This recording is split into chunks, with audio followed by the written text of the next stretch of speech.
Então, gente, bom dia, não, boa tarde já, né? Meio-dia. Então, esse evento, ele é um evento que reúne, são 2 dias, né? No primeiro dia, ele é o evento em que são discutidas as questões perante os secretários da Fazenda de todos os estados do Brasil e também onde são discutidas as propostas de convênio que alteram o ICMS. Então, uma vez debatidas na quinta-feira, elas são deliberadas e votadas no dia subsequente no CONFAS, que inclui, além dos secretários da Fazenda, representantes do Ministério da Economia, né? Ontem, extraordinariamente, que nós fizemos um CONFAS extraordinário para definir a questão que envolve os combustíveis, que eu vou deixar para o nosso presidente do Concefaz, né, Décio Padilha, nosso presidente do Concefaz, para ele fazer as explicações. Isso aí. Boa tarde a todos. Como o nosso anfitrião Marcelo Altoé colocou, o nosso Concefaz e Confaz, esse encontro com os 27 secretários de Fazenda do Brasil e seus assessores, junto com o Ministério da Economia hoje, teve forte relevância nas decisões estratégicas do país.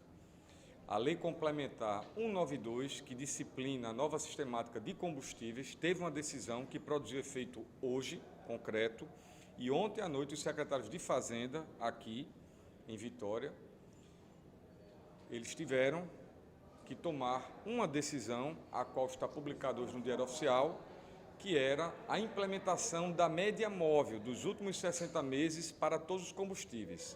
Esse ato vai trazer uma repercussão imediata em 12 meses, da ordem de 32 bilhões, do que se deixa de arrecadar para o que se arrecadava. Não é perda potencial, esse registro é importante, é perda real, efetiva.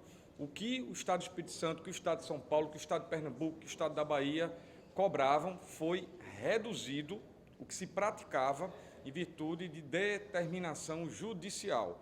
A Lei 192, a Lei Complementar Federal 192, ela previa a imediata aplicabilidade no diesel e a decisão, através do ministro André Mendonça, a qual foi cumprida na íntegra pelos secretários de Fazenda, apesar de termos entrado vários estados com uma ADI contra a lei complementar e também respondendo e fazendo recurso à decisão do ministro Mendonça na outra ADI chamada a 7164, que versava sobre um convênio que foi revogado dos estados. Mesmo diante desse litígio processual, como não houve revisão da decisão do ministro Mendonça, aplicamos, cumprimos a determinação, vamos continuar recorrendo, e isso trouxe um impacto imediato para o ICMS no Brasil, nos estados, da ordem de 32 bilhões em 12 meses, fato. E ainda temos aí outro debate, que é da nova lei complementar, que disciplina a questão da redução de alíquotas, que é a Lei Complementar 194, a qual vários estados também ingressaram em juízo com a nova ADI, Ação Direta de Constitucionalidade, que é a 7195, em virtude de entendermos, os estados que assim ingressaram, com a questão específica da violação do Pacto Federativo, haja vista de que o ICMS, em média, representa 70% da receita disponível de um estado. E quando se fala em telecomunicações, energia e combustíveis, só esses três segmentos representam, em média, 41% da receita de um estado. Então, é nesse contexto em que nós temos aí a clareza de que é necessário, através do Supremo Tribunal Federal, alterar, reparar essas questões que foram aprovadas no Congresso, porque o ICMS é um tributo vinculado à educação, à saúde e diretamente aos municípios, pois a obrigação constitucional de, no mínimo, 25% para a educação, 12% para a saúde e mais 25% para os municípios. Então, isso afeta, na visão do Comitê Nacional de Secretários, a manutenção da prestação de serviço de saúde, educação e repasse aos municípios que também aplicam nessas atividades no montante que hoje se pratica. A gente pode começar com as perguntas agora, então? Se puder, pode ser por delas. Estava pensando primeiro com o secretário, para a gente falar do Espírito Santo, depois a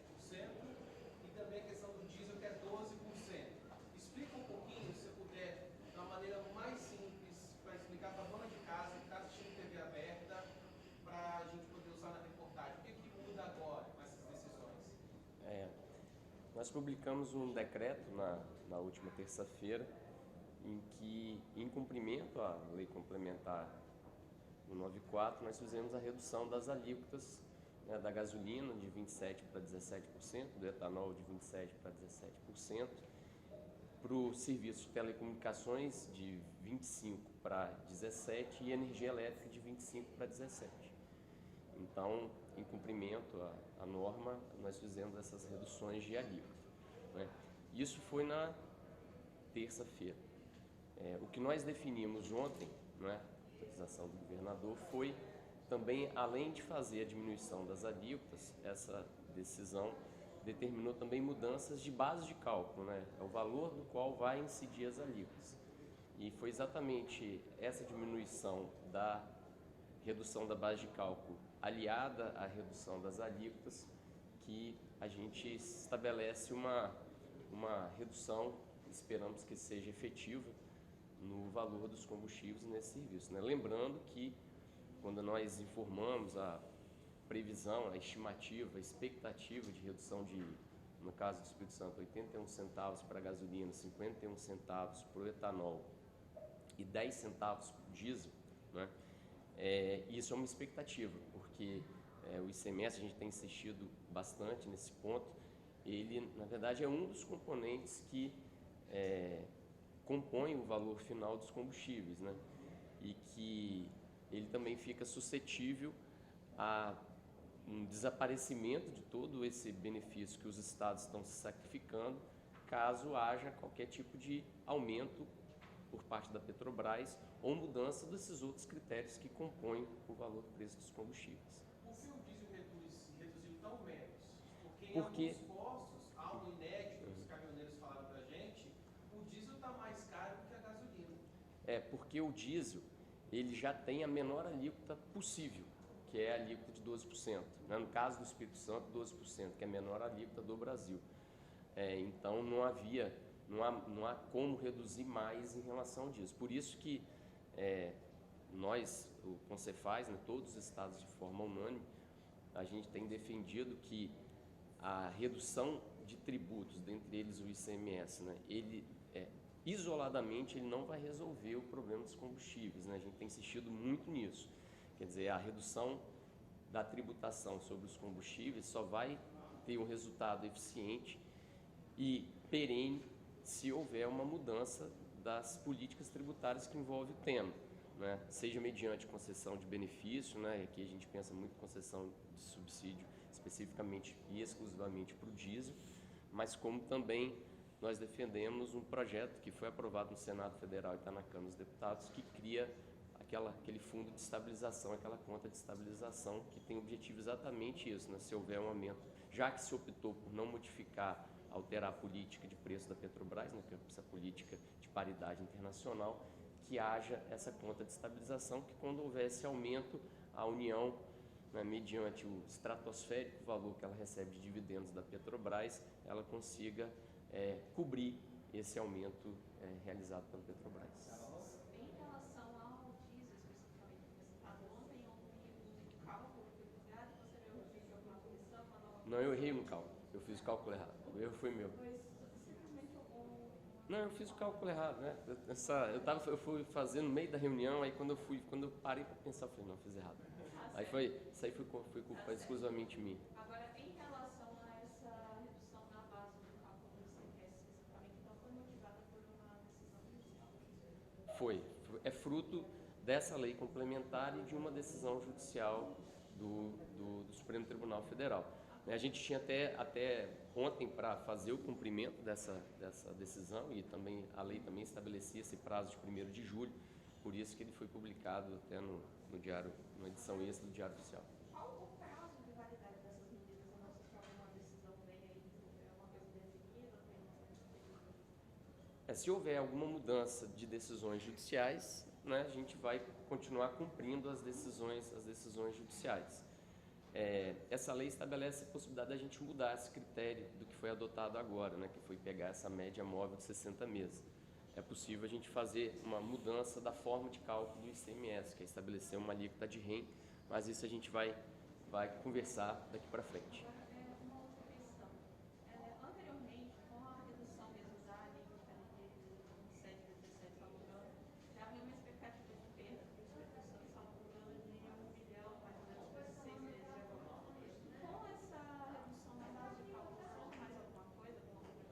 Quando nós noticiamos essa perda em 6 meses de 1 bilhão 150 milhões, o cálculo já foi feito considerando essa média. Então, não mudou em relação à perda que o Espírito Santo vai perder, não houve alteração.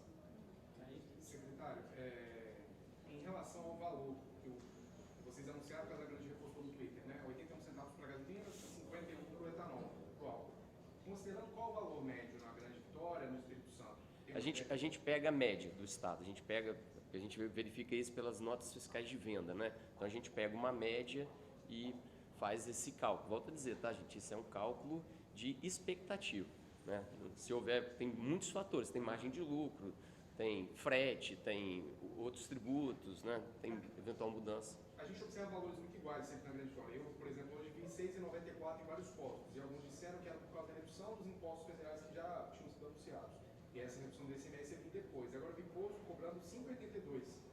Vai ficar abaixo de R$6 a gasolina, na visão de vocês?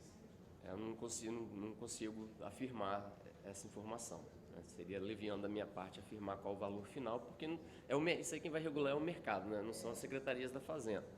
Então a gente não consegue definir ou estimar esse preço. Esses dados que a gente faz de 81 centavos para a gasolina, 51 para o etanol, a gente leva em consideração o cálculo do que está sendo alterado, né? Dessas políticas tributárias que estão sendo criadas. Se isso efetivamente vai chegar no valor final, a gente já não consegue cravar. E ajudando aqui o que o nosso secretário de Espírito Santo acabou de informar, importante lembrar que a sistemática de ICMS que afeta o Estado do Espírito Santo e todo o Brasil, ela mudou. Antes disso, a gente tinha um preço que a gente praticava antes do congelamento em novembro livre. O tributo era livre, era um tributo indireto livre. O preço de mercado que era praticado, a gente ia lá e tributava. O preço agora está livre, mas o tributo ICMS está tabelado. Então é muito importante, porque lá em Pernambuco mesmo está tendo um debate sobre a questão de refinaria, onde tem refinaria que o preço de partida, por exemplo, da gasolina é 5, enquanto que a gente está cobrando a média móvel a 4 e pouco. Entender, mudou o ICMS. Aqui, em todo o Brasil, o ICMS é tabelado agora. A lei e a decisão judicial mandou a gente publicar um ato que ele vai valer até o final do ano, ele é tabelado. Ele não tem mais conexão com o mercado. Qual a avaliação técnica disso? Um erro crasso.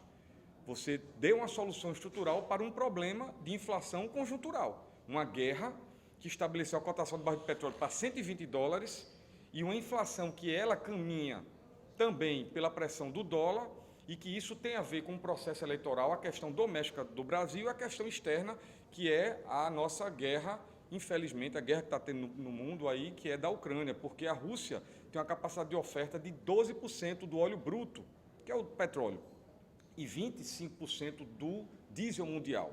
Tanto é que o Brasil está querendo fazer contrato direto. Então, é entender, é importante a gente explicar, não só local, como para toda a imprensa do Brasil, que o ICMS agora ele é tabelado, ele é fixo, e ele não tem mais correlação com o mercado. Por que isso é um erro crasso? Porque o tributo tem a função de regular, e ele não tem mais, ele está parado lá. Então, o que vai acontecer é que esse repasse não será proporcional. Se ele perdeu 20, 30, 40, 80 centavos no lançamento aqui no Espírito Santo, não haverá proporcionalidade no preço de bomba, porque existe a margem, você tem da refinaria distribuidora a cadeia toda ao posto de combustível, isso fica no meio do caminho. O correto disso seria um voucher. O correto era um acordo do governo federal com os estados da gente, no nosso orçamento público, dar um voucher para quem transporta carga, dar um voucher para quem é pobre e compra GLP. O Brasil não foi por aí. Está perdido agora nessa discussão de uma PEC de última hora, que mudou. Era para zerar ICMS, não é para zerar, mas o Brasil está perdido nisso. Aí o Brasil pegou uma solução estrutural, que é o ICMS, que é vinculado à saúde, à educação e aos municípios, para resolver um problema conjuntural inflacionário, que a guerra continua. Então, isso foi um erro que afeta aqui e todo o Brasil. Secretário, a mudança direta aqui vai ficar bem clara para o consumidor, vai pagar menos, por enquanto. Espera-se que sim, né? Espera-se que sim. Para o cidadão, daqui a longo prazo, essa mudança, para explicar, né, bem claro mesmo, há algum impacto positivo ou são só perdas mesmo para o Estado? Não, sempre que você debate redução de carga tributária, você espera que haja redução de preço. Então, a expectativa que se tem é sobre esses itens, combustíveis, energia elétrica e serviço de comunicação, que eles barateiem, que eles fiquem mais baratos. Agora, você não garante isso. Você querer a redução, né, do valor dessas mercadorias usando a tributação, você não tem nenhuma garantia que isso não vai se perder no meio do caminho, né? Volto a dizer, isso pode ter uma série de variáveis. O tributo, como qualquer despesa, ela compõe o valor de uma determinada mercadoria, mas existe uma série de outras que chegam, né, nesse valor. Então, a gente não acha que é possível fazer essa afirmação, porque a gente tem sempre muito cautela quando vai falar de valor que vai reduzir, e isso é mera expectativa. Então, a gente espera que esse sacrifício feito pelos estados, eles efetivamente consigam ter esse resultado de redução do valor dessas mercadorias, mas isso não é algo que a gente possa cravar. Volto a insistir, qualquer aumento da Petrobras, tem pouquíssimo tempo ela fez um aumento aí para o diesel, que supera em muito a redução das alíquotas. Então, a gente tem que fazer essa avaliação e aguardar esse comportamento do mercado para ter a clareza desses fatos. Dentro dessa avaliação que o secretário Marcelo Autué está colocando, o Espírito Santo, como os demais estados, por 7 meses ficou congelado o ICMS. E durante esse período não se impediu que a Petrobras desse 4 aumentos somente em 2022, 8,08, 24,9, 8,87 e agora 14,26. Um em cima do outro dá 66%. Então, a gente coloca essa reflexão para a imprensa. Se durante 7 meses, com o ICMS congelado, que saiu a proporção que era 12% lá atrás para 8%, 9% agora do litro, aqui também nesse estado, e não afetou em nada o preço da bomba, subiu, quem é que garante que a redução tributária não vai continuar subindo do mesmo jeito? Eu já coloco aqui que, pela minha experiência de mais de 29 anos na auditoria, continuar subindo, porque a natureza não tem absolutamente nada a ver com o ICMS. Mas foi o caminho que o país adotou através do Congresso Nacional e o Supremo decidiu, e tanto o estado daqui como os demais estados publicaram ontem no Diário Oficial e cumpriram a decisão que está dando rebatimento aqui e nos demais estados de 32 bilhões de reais em 12 meses. Tem uma última pergunta para o secretário, aqui do Estado, antes do presidente. Secretário, eu queria saber, a gente viu essa redução em outros estados, juntamente com o anúncio, operações até de órgãos de fiscalização, de proteção ao consumidor, como o PROCON, para ver se realmente havia uma queda, para fazer esse tipo de monitoramento. A Secretaria da Fazenda estuda fazer algum tipo de trabalho de fiscalização, juntamente com o PROCON ou outros órgãos de defesa do consumidor, para se garantir que essa redução chegue nas bombas? Isso é uma questão de mercado. A Secretaria da Fazenda não pode exigir que haja esse repasse por parte, né, dos vendedores aí dessas mercadorias, no caso, prestação de serviços, né?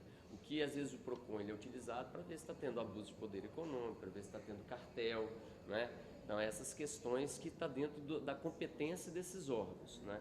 Então, o que a gente tem uma relação, no caso dos combustíveis, uma relação muito boa com os Sindipostos, então eles têm sido parceiros, a gente tem discutido esse assunto com eles, não vai ser diferente agora, né? A gente vai sentar com os Sindipostos, vai conversar, vai dialogar, vai tentar dar o máximo de transparência possível para a gente saber se essa medida que foi adotada vai chegar no resultado que a gente espera, que é, em alguma medida, a redução dos combustíveis lá para o consumidor final.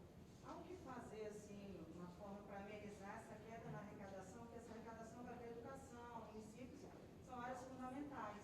Eu imagino, assim, eu sou da gestão pública, mas que vai haver um impacto significativo. A Secretaria vai estudar de alguma forma, não sei. Não, com certeza, a preocupação nossa é exatamente como que a gente vai fazer essa reposição, porque um dos problemas dessas medidas é que elas ocorreram no meio do exercício financeiro, né? Foi pego todo mundo de surpresa e quando a gente fala de finanças públicas, há uma série de determinações legais, né? Lei orçamentária, plano plurianual, que exatamente para dar essa previsibilidade do orçamento público. E isso foi desconstruído, né? Com essas medidas aí, exatamente na metade do ano. Então, assim, no Espírito Santo, em relação ao segundo semestre de 2022, que vai ser quando essas medidas vão ter o real impacto, a gente ainda tem uma segurança, porque como os anos anteriores, né, 2019, 2020, 2021, o Estado, né, com uma política fiscal bastante ajustada, teve superávit, né? Esse ano de 2022 também a gente está tendo superávit, e com esses valores que foram economizados nos anos anteriores, a gente tem a garantia de não deixar de fazer todos os investimentos que hoje estão em curso, inclusive em saúde e educação. Agora, a preocupação minha, que é a preocupação dos secretários da Fazenda, é como é que vai ser o ano de 2023. Né? O ano de 2023 é um ano que causa mais preocupação até do que esses 6 meses de 2022. Em relação a essa reunião de hoje, o que foi definido? Vamos lá. Hoje, essas questões que envolveram os combustíveis foram definidas ontem. Né? Hoje a reunião, inclusive, teve uma pauta longa, mas eram outros convênios que não tratavam desse tema dos combustíveis. Esse tema foi esgotado ontem. Certo. Agora, uma última questão também em relação à reunião. Foi definida alguma coisa que será feita em relação às compensações que foram vetadas? Veja bem, essa questão das compensações, o artigo ficou da mesma forma que tinha sido aprovado na Câmara. As nossas contribuições no Senado Federal foram totalmente alteradas quando retornou para a Câmara e quando foi sancionada pelo Presidente da República. Então, a garantia de manter os valores de Fundeb e da saúde foram vetadas. Com isso, a educação, pelo Presidente da República, a educação e a saúde vão sim perder recursos, porque na hora que o Estado do Espírito Santo, por exemplo, reduz o ICMS por determinação legal ou judicial, que foram as duas coisas, você não tem mais aquela receita, e tem que lembrar que o ICMS não é um tributo que você guarda numa conta. Tudo que arrecada, 25% tem que ir para a educação, no mínimo, 12% para a saúde. Então, esses vetos levaram a um prejuízo do montante do que tanto o Estado aqui como qualquer outro Estado mantinha. Então, alteraram a redação da Lei Complementar 194, o antigo PLP 18. Ontem tivemos uma audiência com o ministro Gilmar Mendes. Ele delegou para o juiz auxiliar Diego Veras, e a gente ficou aqui até 8h20 da noite, inclusive segurando, pedindo para não publicar o Diário Oficial até ver qual seria a decisão final. Entramos em contato também com o ministro André Mendonça.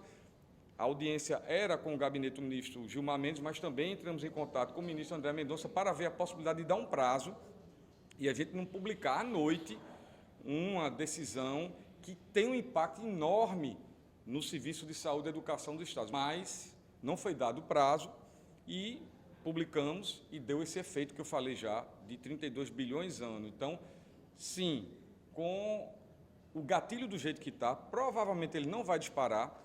Teve uma mudança, 2 mudanças profundas, além de não manter saúde e educação. Foi de que o gatilho de 5% ele é para toda a arrecadação e não mais para aquelas que reduziu a alíquota, que seria telecomunicações, energia e combustível. Se assim fosse, que foi a redação que nós tentamos, você teria realmente um processo de compensação. Como não foi, foi a arrecadação geral, a própria inflação puxa bebidas, alimentos, veículos, outros segmentos, indústria, que não estão associados às blue chips, que são essas 3, e a gente vai ter um prejuízo para a prestação de serviço enorme, com um detalhe: mesmo a compensação para quem tiver o gatilho disparado é só até 31 de dezembro, e o ICMS foi reduzido de forma perene.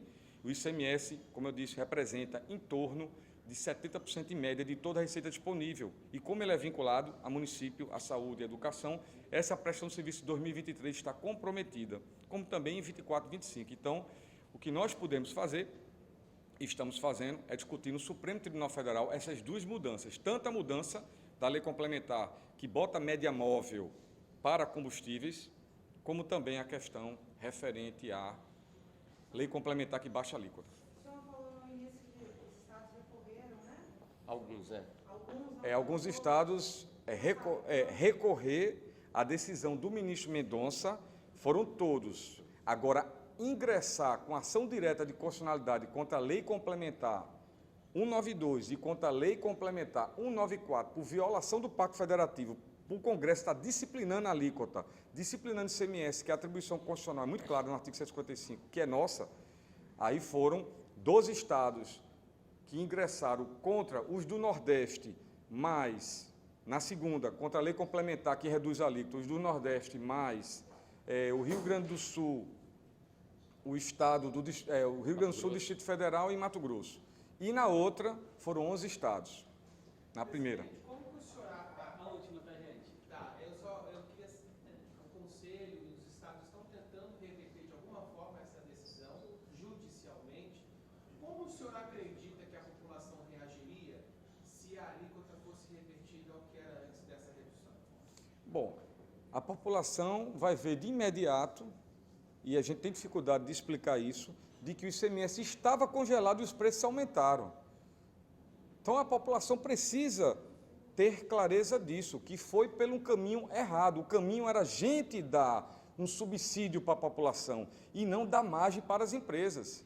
Essa questão de combustível está tratada, o diagnóstico está errado. Você está reduzindo um tributo que está dando margem para as empresas. Você não tem nenhuma garantia, não adianta a Procon, não tem nenhuma garantia de um preço de mercado livre para um tabelamento de tributos. Se a gente tivesse dado voucher para quem transporta carga através de diesel, se a gente tivesse dado um voucher em cada estado para quem, o Vale Gás, para quem compra, seria um subsídio correto, enquanto durasse esse fator guerra, essa adversidade. Mas não, você reduziu o tributo. Aí eu lhe pergunto, se a gente passa 7 meses com o ICMS parado, o ICMS cobrava em média R$ 4,70 o diesel, lá atrás, em novembro, congelou nisso, que dava, como o Espírito Santo também, todo mundo cobrando, a maioria dos estados, abaixo de 80 centavos. Ficou congelado. Quando você vai para agora, a Petrobras, em 5 meses, aumenta 66% do diesel.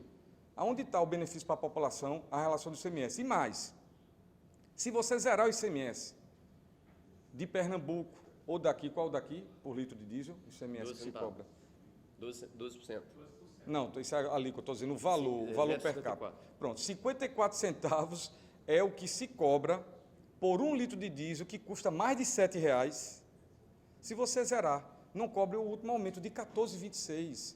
Então, isso é um debate que é uma guerra de narrativa política dentro de um ano eleitoral em que o governo federal puxou os governadores para um debate eleitoral e o que aconteceu foi que prevaleceu a narrativa política e não prevaleceu a questão técnica.